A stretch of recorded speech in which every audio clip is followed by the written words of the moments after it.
warahmatullahi wabarakatuh. Perkenalkan, nama saya Elvira Minda SPDI, calon guru bendera Angkatan 11 Kabupaten Tanah Datar, Provinsi Sumatera Barat. Berikut adalah aksi nyata saya modul 1.4 terkait budaya positif di lingkungan UPT SDN 14 Situmbu. Selamat menyaksikan.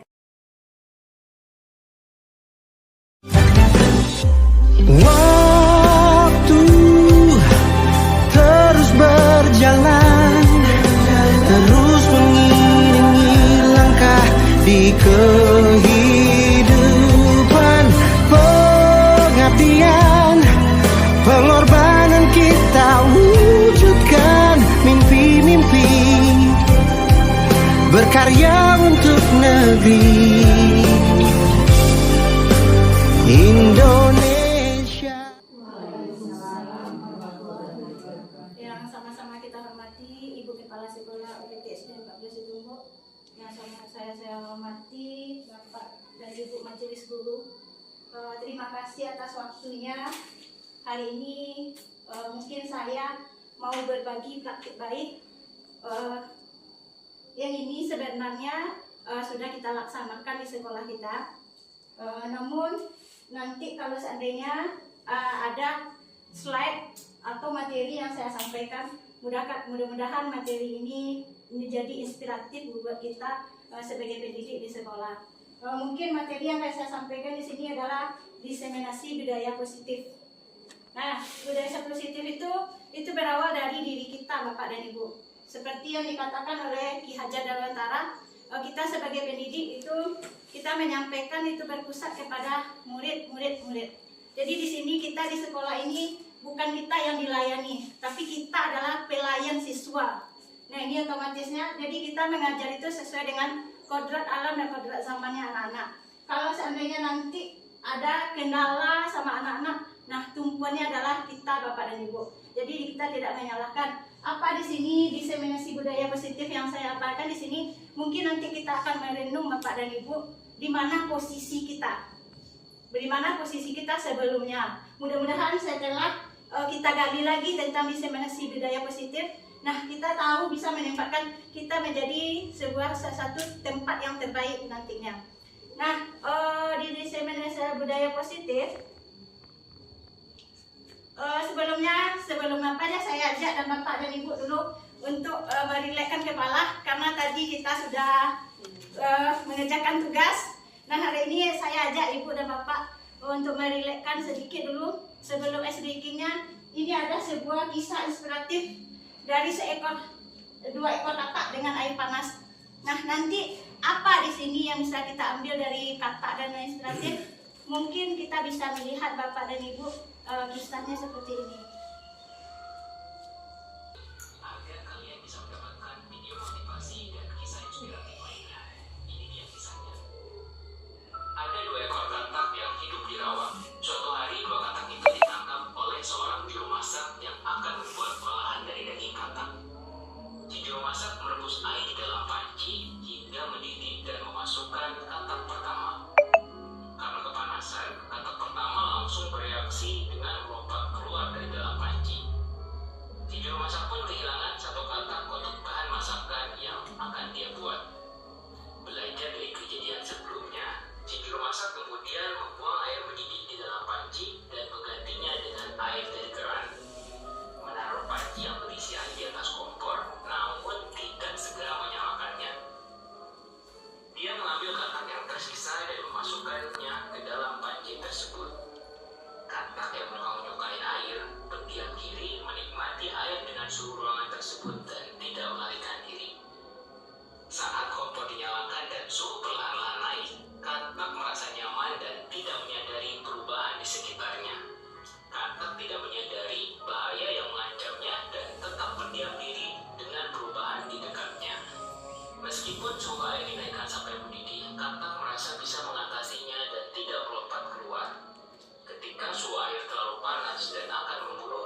seseorang merasa sudah menguasai sesuatu dan merasa paling hebat di bidang tersebut.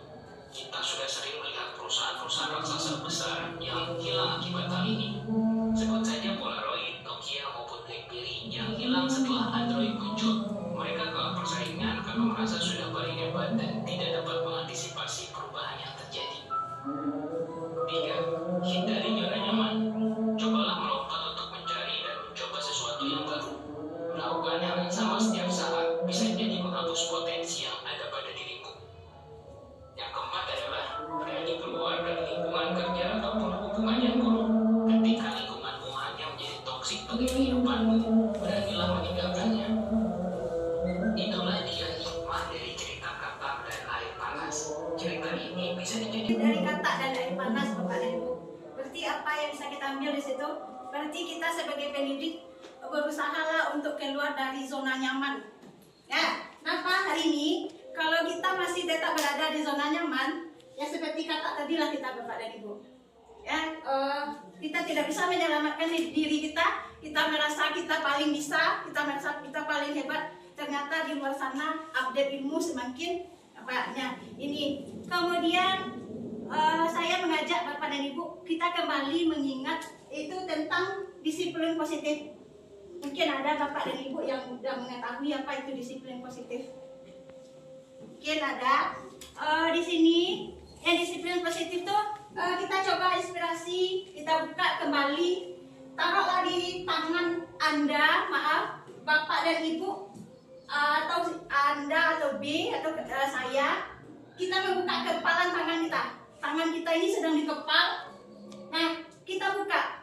Mungkin kita bisa menjawab, mengapa, apa alasan kita membuka kepalan tangan tersebut? Ini yang pertama. Kemudian setelah kita buka kepalan tangan kita tutup kembali.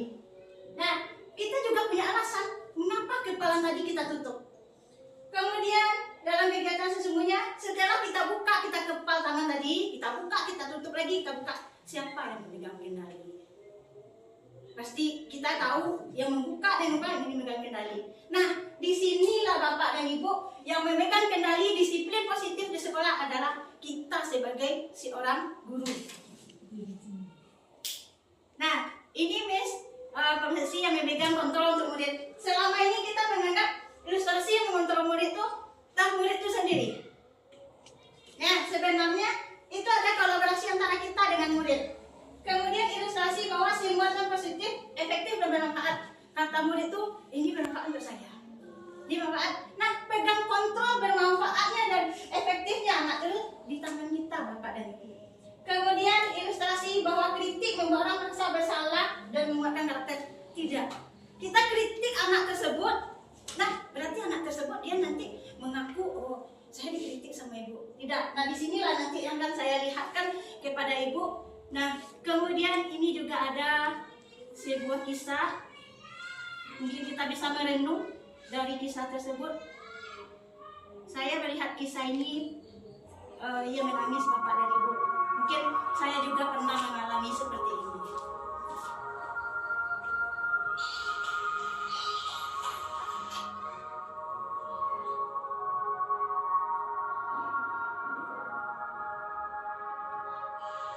Assalamualaikum warahmatullahi wabarakatuh.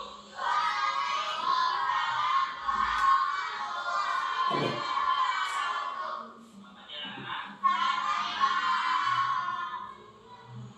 Kalian tahu kenapa Bapak ambil jam pertama di kelas ini? Bapak ingin melatih kedisiplinan kalian. Sudah tahu belum peraturan Bapak seperti apa? Belum tahu? Bapak kasih tahu ya.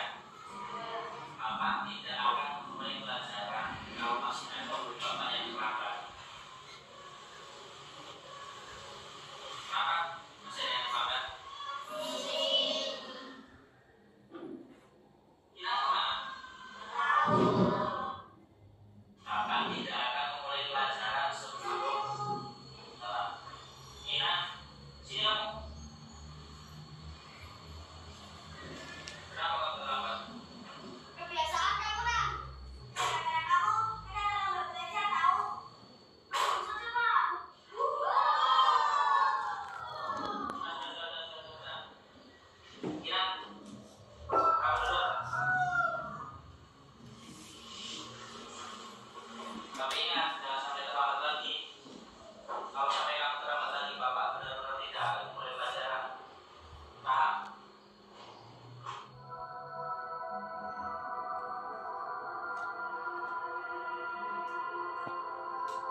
Kenapa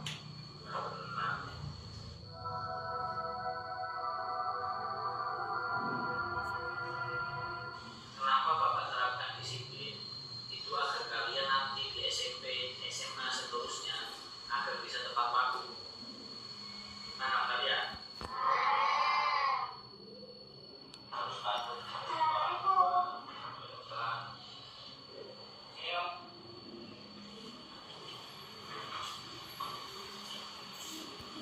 Kenapa terap tadi?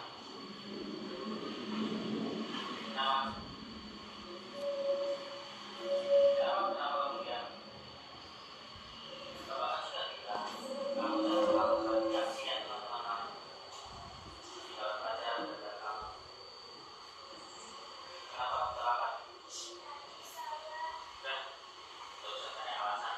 Sekarang kamu berdiri di depan kelas, tunggu sampai pelajarannya selesai. Kamu boleh ikut pelajaran Bapak, tapi kamu berdiri di depan. Jadi siap.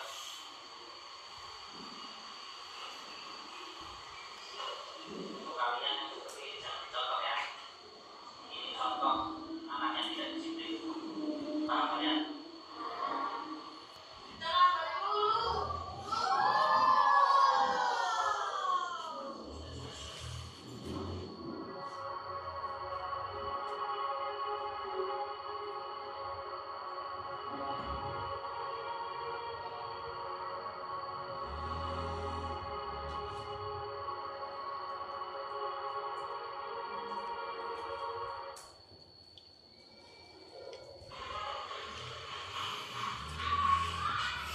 Sudah 1 jam lebih ini kita belum datang. Apakah ada yang tahu kemana? Mungkin hari ini kita tidak berangkat, Pak. Mari kita mulai pelajaran saja.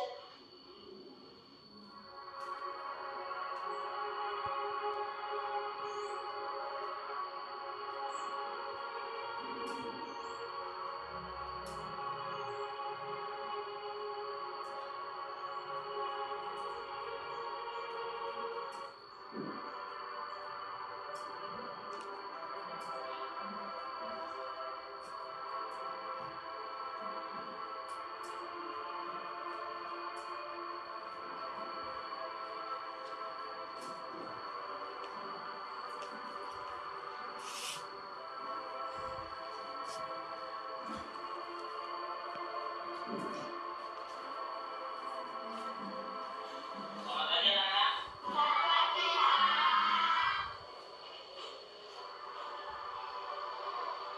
Bilang, masuk ke depan.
Dari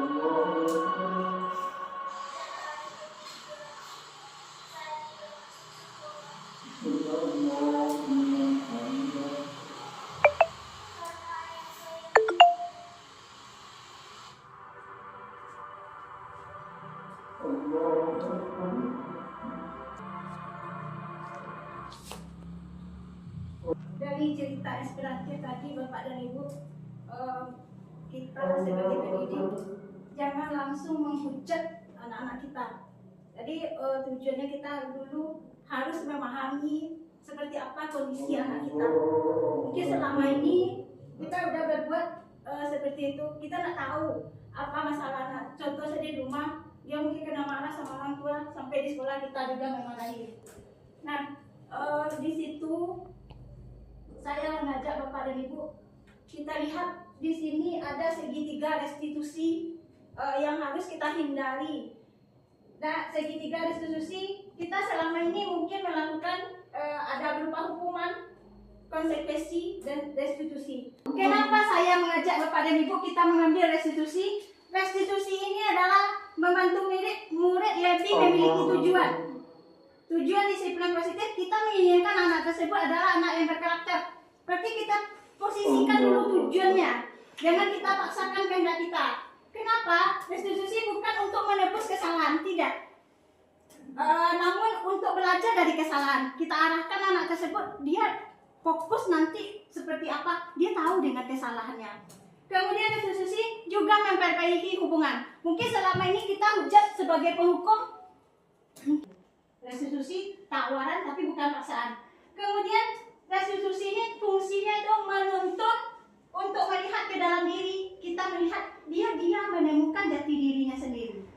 Kemudian restitusi mencari kebutuhan dasar yang mendasari tindakan. Kemudian restitusi ini adalah cara yang paling baik. Kenapa kita katakan cara yang paling baik? Inilah posisi kita Bapak Ibu. Posisi 5 inilah yang selama ini yang ada di bagi kita. Ada posisi penghukum, ada terlambat sesuatu. Kenapa kamu terlambat? Nah, apa dampaknya kalau kita sebagai penghukum? Dampaknya ini murid cenderung memberontak. Kemudian murid menjadi pendendam. Kalau nanti saya masuk dengan ibu itu saya nggak masuk. Nah, dalam hatinya bahkan dendam anak tersebut sampai dia dewasa itu akan dibawanya. Kemudian tidak menyukai guru atau mata pelajarannya. Dan sementara kita ngajak anak tuh cintai dulu gurunya, baru nanti pelajarannya masuk. Ini posisi penghukum. Kemudian ada posisi yang kedua yaitu berbuat rasa bersalah. Apa di sini berbuat rasa bersalahnya?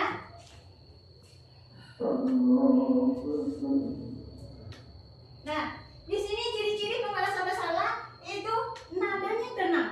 Nada seorang guru ini tenang, kemudian cenderung lembut, namun berkata-kata menyalahkan murid. Ini bukan salah. Kalau seandainya kamu lakukan seperti ini, kamu tidak kasih sama ibu kamu. Kalau kamu melakukan seperti ini, kamu mau jadi apa? Ini berbuat rasa bersalah. Nah, dampaknya murid di sini merasa gagal. Dia akan merasa gagal. Kemudian rendah diri dan menarik diri dari lingkungan. Nah, inilah yang menyebabkan anak-anak tidak memiliki percaya diri. Dia menarik diri karena kita mengujak dia dengan cara lembut tapi menikam ke dalam dirinya. Kemudian yang ketiga yaitu posisi teman. Ini memang bagus Bapak dan Ibu. Di sini gurunya ramah dan akrab, cenderung bercanda, murid merasa senang, akrab dengan guru. Ini memang bagus. Tapi dampaknya pada murid di sini murid tersebut hanya berkembang pada satu orang. Contoh, satu orang guru aja yang berbuat ini, berarti murid hanya menghargai satu orang. Kemudian murid tidak mandiri. Dia tidak akan mandiri kalau seandainya apa, dia tidak ada kesadaran dalam dirinya. Kemudian tidak berpikir untuk dirinya. Dia melakukan hanya untuk orang yang disayangi. Kemudian di lain waktu bisa berbuat kesalahan. Karena dia hari ini dengan guru ini dia seperti ini, mungkin dengan guru lain dia bisa berbuat kesalahan. Karena faktor yang muncul di sini adalah faktor eksternal, bukan dari dalam dirinya. Ini posisi teman. Di sini gurunya bersuara datar. Kayak apa ini? Apa tahu nggak peraturan sekolah? Berarti dia hanya melakukan tersebut karena ada aturan. Kemudian murid tidak sepenuhnya mandiri. Ini posisi pemantau atau mentor. Kemudian ada yang terakhir itu posisi manajer. Inilah posisi tertinggi yang bagus kita lakukan. Di mana suaranya netral, tidak terlalu ramah, tidak bernada tinggi. Guru tulus mengajukan pertanyaan bermakna agar membuka pikiran murid. Dampaknya pada murid di sini, murid akan mandiri, percaya diri, dan memecahkan masalah. Nah, bagaimana cara kita menerapkan segitiga restitusi ini, Bapak dan Ibu? Mungkin langkah terbaik kita ini. Yang pertama dulu, kita stabilkan identitas murid. Umpamanya murid terlambat, kita panggil murid tersebut dulu. Kita stabilkan dulu, jangan langsung dimarahi. Kemudian kita validasi tindakan. Karena kita udah ada keyakinan kelas di sekolah kita ajak dia dulu ke keyakinan kelas. Setelah kita ajak dia ke keyakinan kelas, baru kita tanyakan kenapa alasan. Nah, dia akan menemukan sendiri seperti apa jati dirinya. Kalau dia berbuat salah, dia akan mengakui dengan dirinya sendiri. Mungkin tentang langkah terbaik ini seperti ini. Mungkin hanya itu yang bisa saya sampaikan pada hari ini, Bapak dan Ibu. Saya mengajak, mudah-mudahan kita berada di posisi manajer. Atau mungkin ada pertanyaan dari Bapak dan Ibu, merasa ragu atau bagaimana. Kalau tidak, mungkin saya ada kata inspiratif sedikit ini, di mana ada kemerdekaan, di situ harus ada disiplin yang kuat. Jadi apa maksudnya di sini? Kalau kita ingin merdeka, kita terapkan dulu disiplinnya terapkan dulu di diri kita masing-masing. Mungkin hanya itu yang bisa saya sampaikan. Terima kasih atas waktunya. Sesuai dengan Assalamualaikum warahmatullahi wabarakatuh.